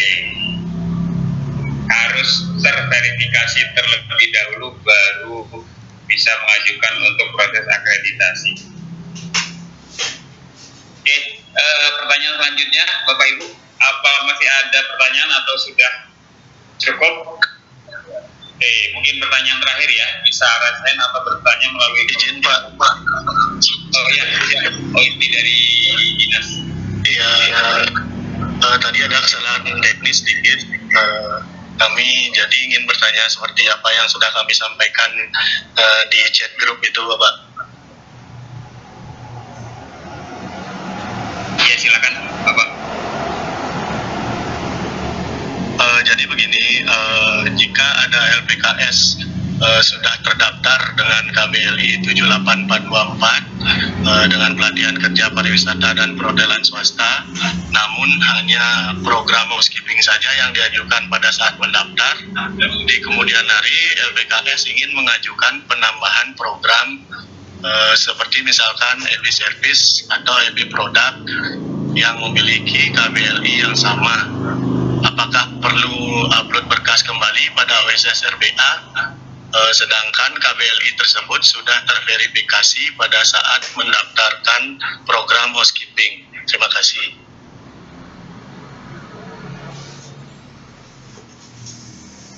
Ya, terima kasih Pak pertanyaannya.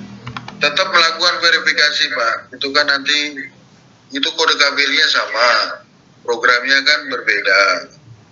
Ya, komponennya juga pasti berbeda, instrukturnya, starbrasnya, ya. Tetap melakukan verifikasi kembali dan dibuatkan berita acaranya, Pak.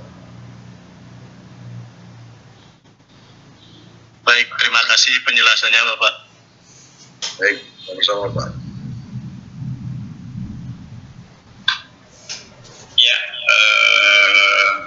jika masih ada pertanyaan terakhir atau mungkin ada pertanyaan yang belum terbacakan bisa open mic.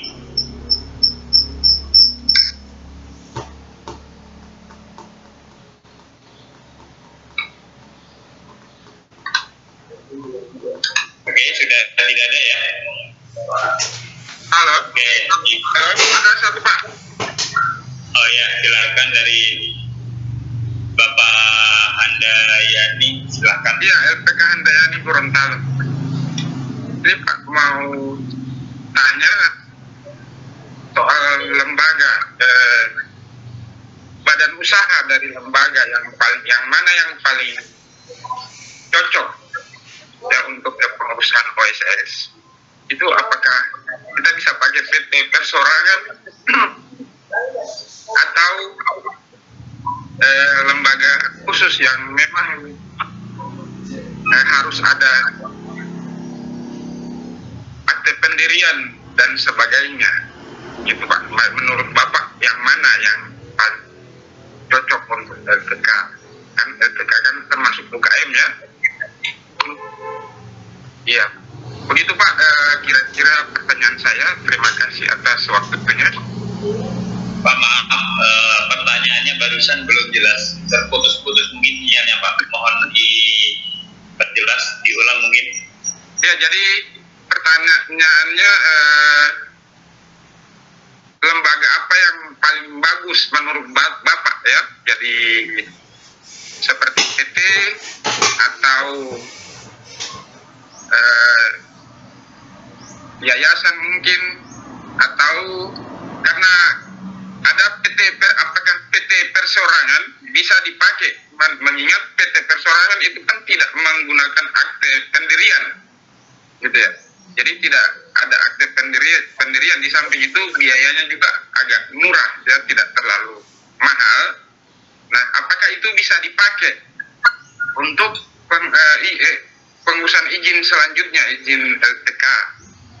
Begitu Pak. Apa jelas Pak? Suaranya jelas. Ya. Pertanyaannya kemana-mana Pak. Oh gitu ya. Kalau gitu gini Pak, apakah PT perseorangan bisa dipakai untuk pengurusan izin LPK? Gitu.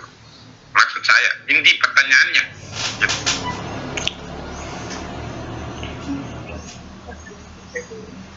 PT perseorangan. Iya. Oh.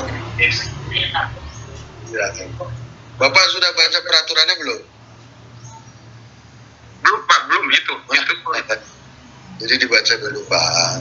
Di PP 5 sudah dijelaskan. Di Permenaker 6 2021 sudah dijelaskan. Apa sih pelaku usaha? Ya, yang pertama dia harus berbadan usaha, berbadan hukum. Ya Pak, kalau namaan Bapak kan nanti tergantung skala. PT, CV, persekumpulan, koperasi itu boleh, yayasan boleh. Ya, masih diakomodir maksudnya. Ya, tapi kalau Bapak misalkan PT perorangan itu tidak atau belum boleh. Ya, karena masuknya juga resiko skalanya itu skala apa? Itu ya Pak. Iya. Jadi intinya PT perseorangan tidak bisa dalam pengurusan izin LPK Pak ya. Tidak masuk gitu ya.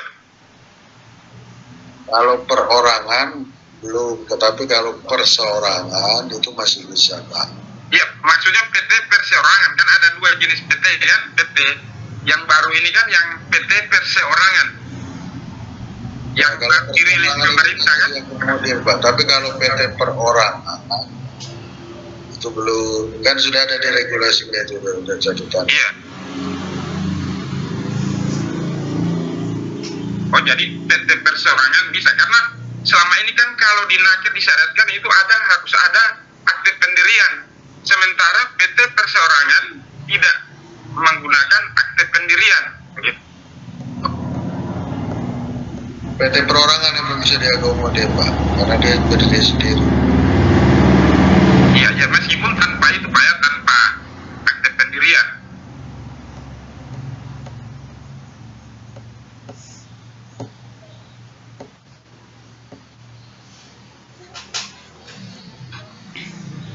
Ya, sudah terjawab ya Pak ya. Nah, ini ada pertanyaan sepertinya cukup penting ini Pak, dari Dinas Koperasi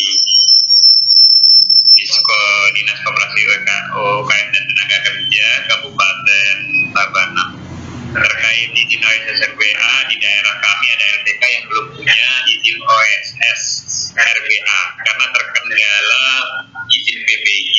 Sedangkan LPK tersebut masih eksis pelatihannya. Apakah LPK tersebut masih bisa melaksanakan kegiatan sesuai program izin yang dimiliki dari Dinas Koperasi UKM Kabupaten Tabanan, Koperasi dan Tenaga Kerja? Bisa Open Minggu dijelaskan?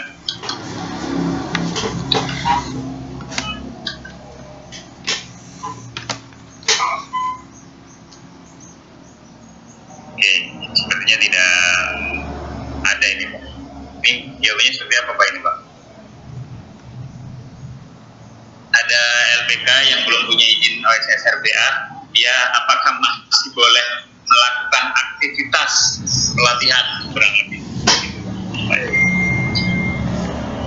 Jadi yang pertama itu nanti berhubungan dengan di pemerintah daerah. Pemerintah daerah harus buatkan rekomendasi kebijakan terhadap penyelenggaraan lembaga pelatihan kerja di daerah. Karena sekarang yang OSS 1.0 saja itu sudah tidak berlaku lagi. Yang berlaku adalah SSRBA.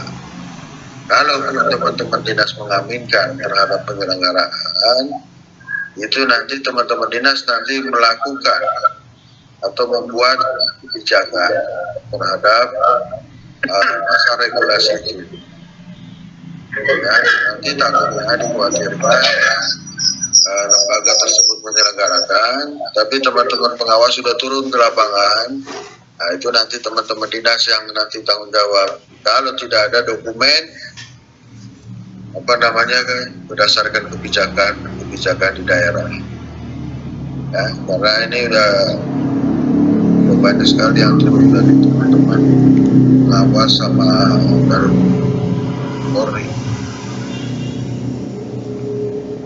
Itu ya dinas Tabanan. Mungkin itu Bapak Ibu. Izin Mas. Mungkin satu lagi ya. Ya izin Mas. Ya silakan Bapak dari seru. Oh ya kita sudah jelas ini untuk OSS baru aja yang kita nanti urus untuk dimasukkan dalam penginputan itu. Kalau semua sudah jelas. Ada beberapa kendala waktu kita menginput OSS lama itu, dan kita melalui chat untuk memverifikasi untuk supaya kekurangan apa yang akan kita siapkan. Semua sudah kita siapkan, tapi sampai sekarang belum dapat jawaban tertampil di halaman depan. Tapi ternyata OSS kita lama, jadi kita akan merubah kembali dan kita akan urus. Butuh waktu memang. Nanti mungkin bisa host, moderator, mungkin narasumber bisa kita dapat kontak person supaya kita kalau ada kendala yang teknis yang lain mungkin kita bisa berhubungan gitu.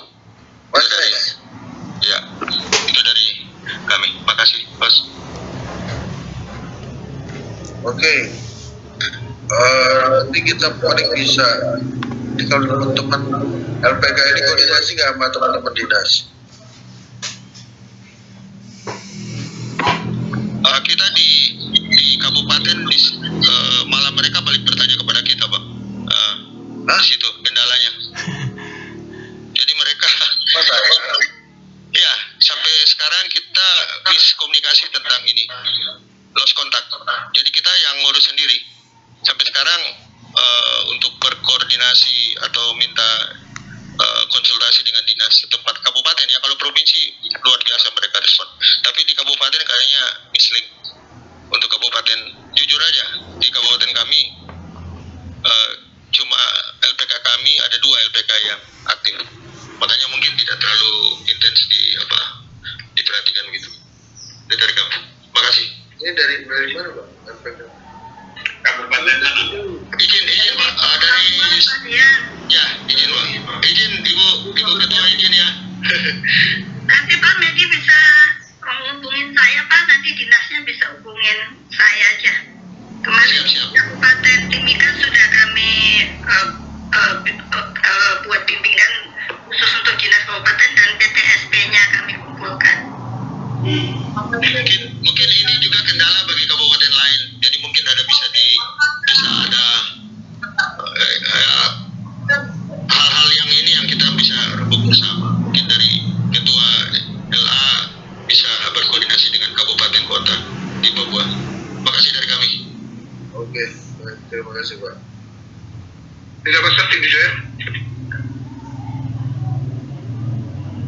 Masih bisa kita. Oke, satu deh Pak. Ya, silakan Pak. Bapak Iswan ya ini. Ya. Assalamualaikum warahmatullahi wabarakatuh. Waalaikumsalam. Jadi terima kasih narasumber yang sudah memberikan pencerahan. Teman-teman pimpinan seluruh LPK Indonesia yang saya banggakan, mohon maaf, saya langsung saja mengingat waktu. Jadi kalau kami di sini sebagai atas nama UPTD juga sebagai yang memiliki LPK, mungkin terkait perizinan ini khususnya lebih khusus pada LPK. Memang dari kemarin kita ini diperhadapkan dengan peraturan Kementerian Tenaga Kerja dari nomor 17 tahun 2016, kemudian berpindah lagi atau di-upgrade lagi dengan Permenaker nomor 6 tahun 2017 ya.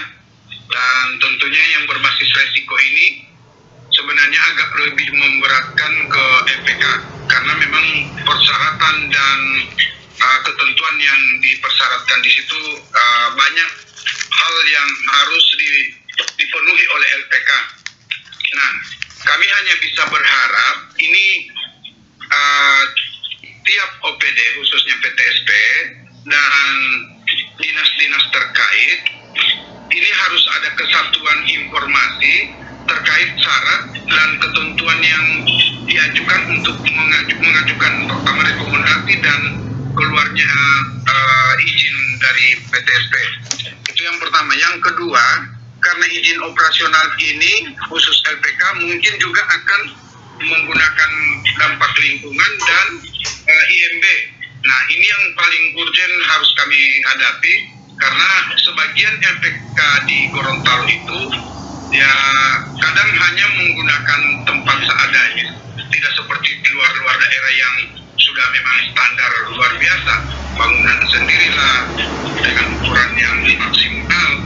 Nah, sehingga bagi kami sebenarnya ini terkendala dengan perizinan apakah menjadi persyaratan utama itu.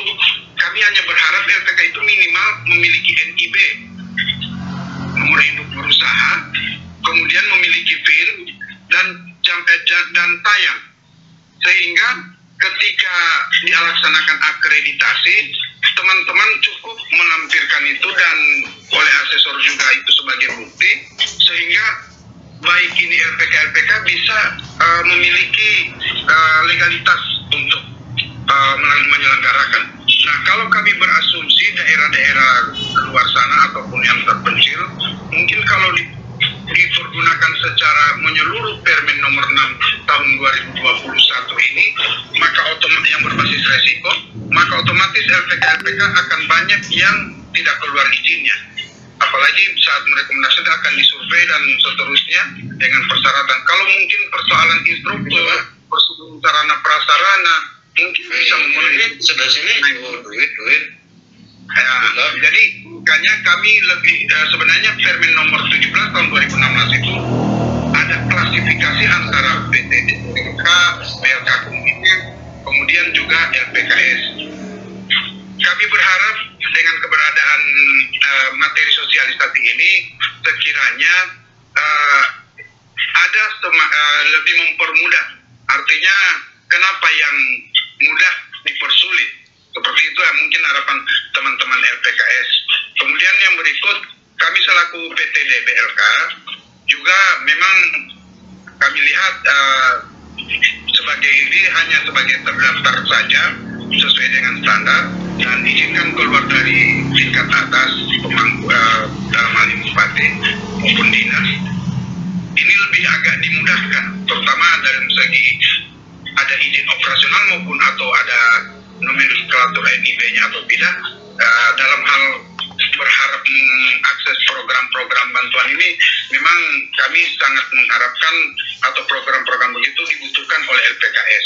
Saya rasa ini hal-hal yang kami sampaikan. Ke depan insya Allah ada satu kesatuan antara sosialisasi dari Permenpes atau dari perizinan ini bisa menjadi baku supaya teman-teman LPKS tidak bingung untuk menyediakan ketentuan dan syarat-syarat yang ditentukan untuk mengurus perizinan. Demikian dari saya. Wassalamualaikum warahmatullahi wabarakatuh.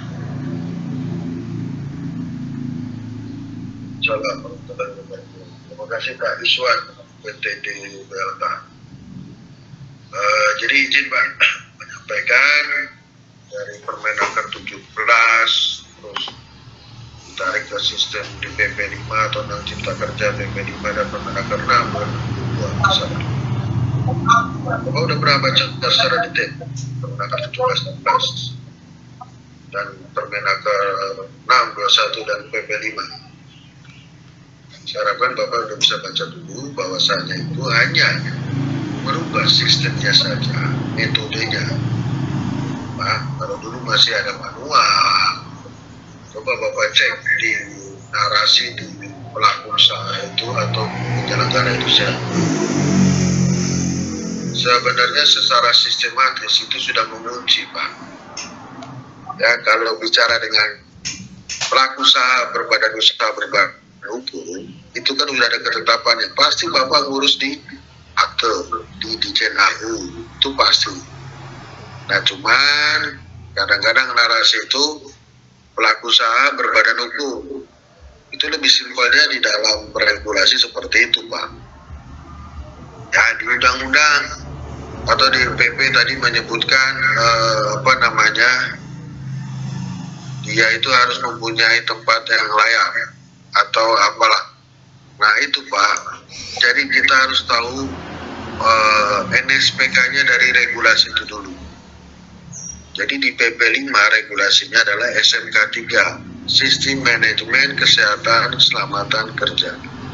Nah, kalau kita kupas di dalam SMK 3 itu memang berat, Pak, dan itu sudah ditetapkan di Peraturan Pemerintah Nomor 5 tahun 2021. Makanya resikonya lembaga pelatihan kerja menengah tinggi, ya, berbadan hukum. Jadi kita bisa punya recordingnya di lembaga pelatihan kerja, ya Pak. Itu salah satu kita juga untuk memperbaiki sistem.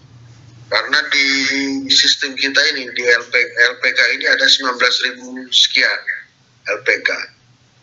Nah, kita mau nyari atau mengupdate data-data yang ada di daerah, tiap kabupaten, kota, provinsi. Ini kalau kita nggak punya data yang kuat, nanti kita juga akan bahasanya bisa mengindahkan itu amanat dari undang-undang, PP, dan permen. Itu yang kita khawatirkan atau pemerintah yang khawatirkan. Supaya terakomodir semua, kita buatkan sistem, yaitu dari WSS 1.0 yang sekarang WSS 3. Walaupun mau ada revisi secara substansi nanti di PP 5. Nah ini sebenarnya hanya memindahkan metode saja dari kemarin masih semi manual masuk ke dalam sistem. Instrukturnya itu biar ke data, Pak. Instrukturnya benar nggak? Karena sekarang mohon maaf, yang udah pakai sistem saja itu banyak yang ngakali bahasa. Sekarang pakai barcode, kelihatan semua, Pak. Ini palsu, ini ibaratnya ini hanya melakukan workshop pelatihan, tidak pelatihan, itu banyak sekali. Kalau kita lihat, kita temui di daerah-daerah. Nah ini kita menjaga, meminimalisir supaya tidak terjadi seperti hal-hal seperti itu, Pak. Karena semuanya by sistem, by data, jadi recordingnya masing-masing lembaga pelatihan kerja itu terrecord. Nah kalau misalkan tadinya IEB, memang izin usaha itu kan berbeda dengan izin rumah tinggal. Rumah tinggal itu kan untuk tempat tinggal, atau izin usaha untuk berusaha. Itu sudah ada ketetapannya di peraturan. Bukannya kita mempersulit, pemerintah mempersulit, tidak, Pak. Hanya merapikan saja secara dokumen, ya Pak. Jadi dokumennya terkait dengan, bahkan saya rasa yang paling sulit itu KPPR tadinya, bukan tata ruang, karena di situ main di zona aktivitasnya apa saja, tidak boleh dibangun kebun. Ya, tapi masih banyak misalkan di daerah-daerah kota besar yang mungkin zona hijau itu dibangun untuk kegiatan usaha.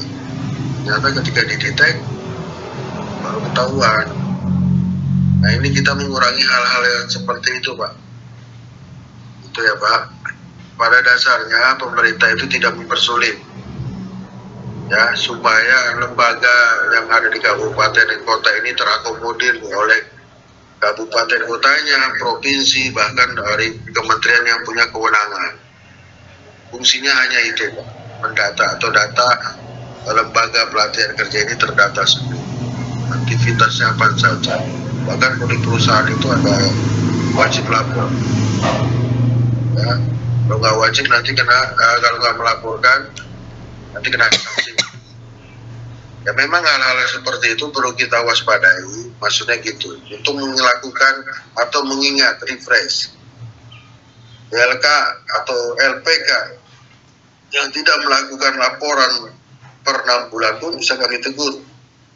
Bisa teman-teman dinas nanti melakukan peneguran kepada LPK yang tidak lapor ke dalam pelaksanaan pelatihan. Itu salah satu syarat ketika Bapak Ibu juga mau atau dibuatkan statusnya aktif. Ya, atau nanti mau dibuatkan statusnya terakreditasi. Poinnya hanya itu Pak, hanya melakukan pelaporan. Nah, masuk ke dalam sistem OSS supaya bisa terakomodir di pemerintah pusat juga. Bapak, kami tidak pernah mempersulit, kita tahu perjuangannya teman-teman LPK. Nah, cuman hanya merapikan ke dalam sistem saja. Mungkin itu yang bisa saya sampaikan. Oke, terima kasih. Ya, baik. Terima kasih Pak Dian. Dan kita udah berada di akhir sesi dari supervisi perizinan lembaga pelatihan kerja hari ini. Saya ucapkan terima kasih untuk narasumber, saya ucapkan terima kasih untuk peserta semua yang telah hadir dari dinas provinsi, dinas kabupaten kota, dan lembaga pelatihan kerja. Itu tadi pemaparan terkait perizinan bagi lembaga pelatihan kerja untuk materi dan KKBISER ya Bapak Ibu di absensi silakan Bapak Ibu yang belum mengisi absensi silakan untuk diisi. Sebelum kita akhiri sesi kali ini, kita sesi foto bersama dulu ya. Mohon Bapak Ibu untuk menyalakan kamera masing-masing untuk kita dokumentasikan. Siap.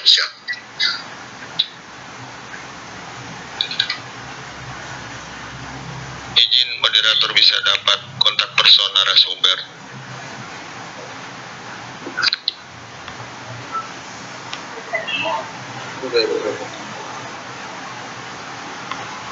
Nanti koordinasi dengan dinas ya Pak ya. Oke, siap. Dari dinas bukan Pak? Kalau dari dinas wajib, nanti dari kalau LPK koordinasi dengan dinas. Ya Pak ya.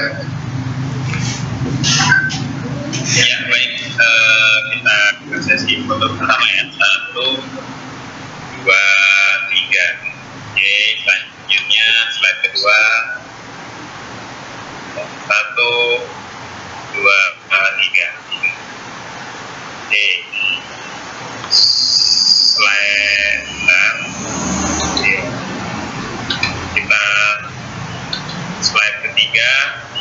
1, 2, 3. Slide keempat.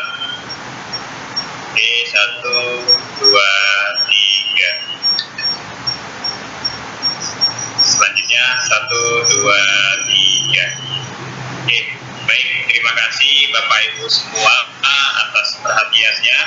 Kita akhiri dan cukupkan pertemuan kita hari ini. Ucapkan terima kasih. Wassalamualaikum warahmatullahi wabarakatuh. Waalaikumsalam warahmatullahi wabarakatuh. Anak kita semuanya. Terima kasih Bapak Ibu semua. Waalaikumsalam warahmatullahi wabarakatuh. Rahayu.